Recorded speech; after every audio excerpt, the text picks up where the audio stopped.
নমস্কার বন্ধুরা, আমি বেঙ্গলি নিরামিষ রান্নাবান্নার ঘরে আপনাদের সকলকে স্বাগত জানাই। আমার আজকে শুক্তো রান্না করে আপনাদের দেখাবো। এটি এর আগে আপনারা নিশ্চয়ই শুক্তো রান্না করেছেন, কিন্তু এটি একটি সম্পূর্ণ একটু অন্যরকম পদ্ধতিতে। আপনারা এটি শেষ পর্যন্ত দেখুন, আশা করি আপনাদের খুব ভালো লাগবে। তো আমি শুক্তো রান্নার জন্য যা যা উপকরণ সেগুলি নিয়েছি: করলা, আলু, সজনে ডাঁটা, কাঁচা কলা, বেগুন। এরপর আপনারা চাইলে এর সাথে রাঙা আলু, শিম অ্যাড করতে পারেন।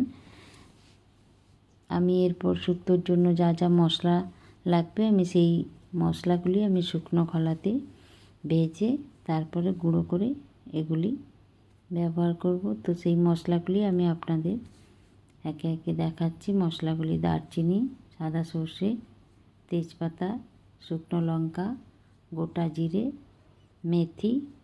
এরপর শুক্তো রান্নার জন্য মেইন যে উপকরণটি লাগে সেটি বড়ি, আমরা সকলেই জানি। তো সেই বড়ি সামান্য এগুলি আমি রেখে দিলাম।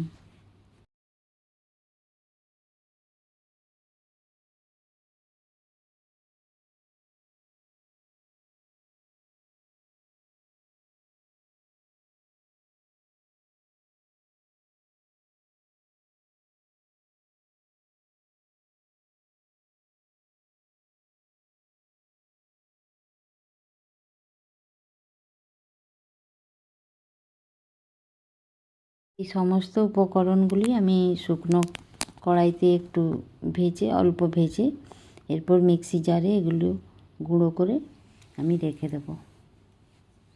এরপর কড়াইতে আমি তেল দিলাম। তেল দেবার পর পরপর শুক্তোর যা উপকরণ আছে প্রথমে বড়িটি ভেজে তুলে নেব।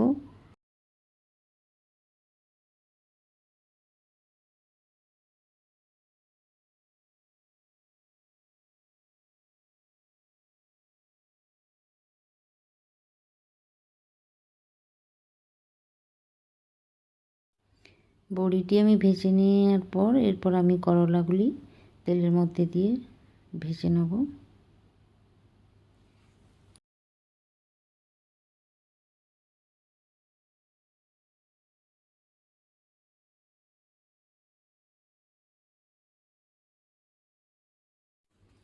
উচ্ছেগুলি ভাজার সময় আমি স্বাদ মতো নুন দিয়ে দেব, তাতে করে সবজিটা তাড়াতাড়ি তেলের মধ্যে ভাজা হয়ে যাবে।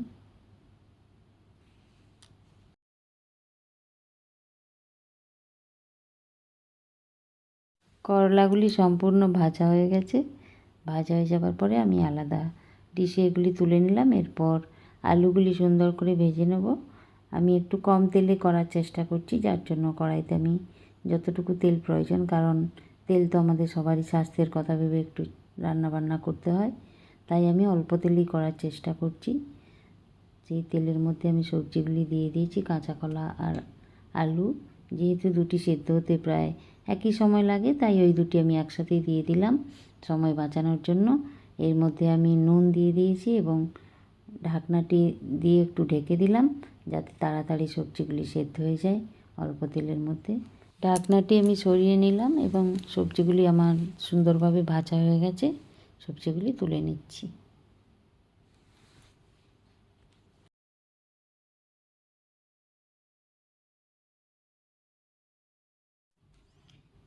এরপর আমি বাকি বেগুনগুলিও একই পদ্ধতিতে ভেজে নেব। একটু ঢাকনা দিয়ে দেব।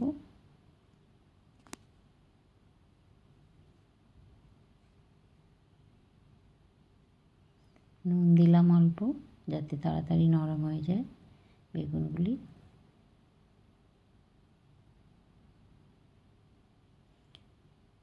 এরপর আমি একটু ঢাকনা দিয়ে ঢেকে দিলাম। বেগুনগুলি আমার খানিক পরে বেগুনগুলি ভাজা হয়ে এসেছে।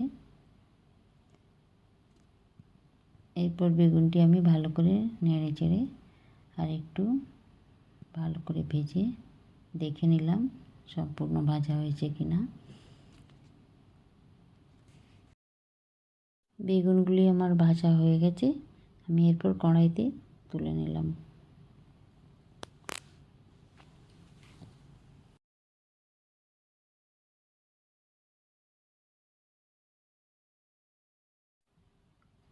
এরপর আমি কড়াইয়ে সামান্য তেলের মধ্যে দিয়ে দেবো অল্প পাঁচফোড়ন, তেজপাতা আর একটি শুকনো লঙ্কা, এছাড়া অল্প আদা বাটা।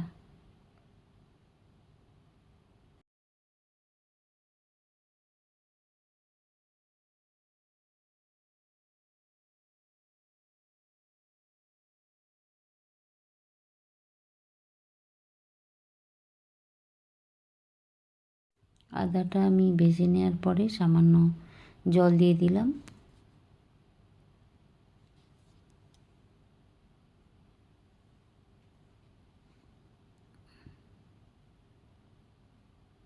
এরপর আমি এতে দেব পরিমাণ মতো দুধ দেব। পুরো শুক্তোটি আমার দুধের মধ্যেই সেদ্ধ হবে সবজিগুলি।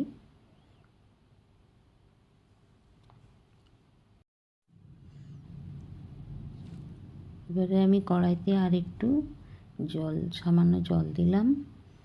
গ্যাসের ফ্লেমটি অল্প বাড়িয়ে দিলাম যাতে দুধটি তাড়াতাড়ি ফুটে ওঠে।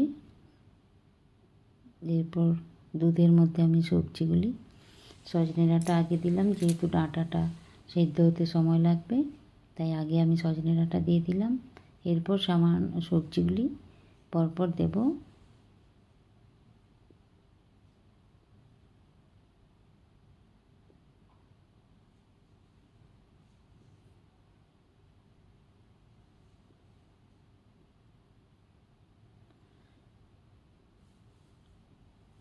উচ্ছে আর বেগুন এগুলি আমি পরে দেব।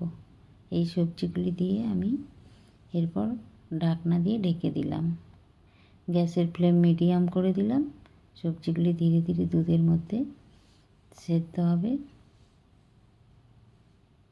এরপর আমি পরিমাণ মতো নুন দেব, অল্প কিঞ্চিত মিষ্টি দিলাম জাস্ট স্বাদের জন্য।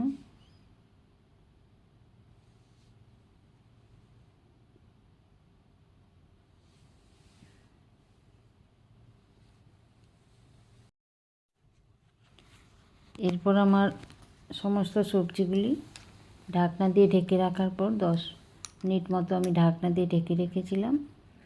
এরপর ঢাকনাটি সরিয়ে দেখলাম সমস্ত সবজি সেদ্ধ হয়ে যাওয়ার পর আমি উপর থেকে বড়ি আর ভাজা মশলা যেটি গুঁড়ো করে রেখেছিলাম ওটি ছড়িয়ে দিলাম।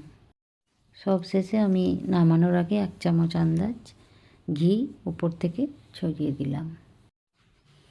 আমার শুক্তো রান্না রেডি। আশা করি এটি আপনাদের ভালো লেগেছে। এরপর আমরা এটি গরম গরম ভাতের সাথে পরিবেশন করব।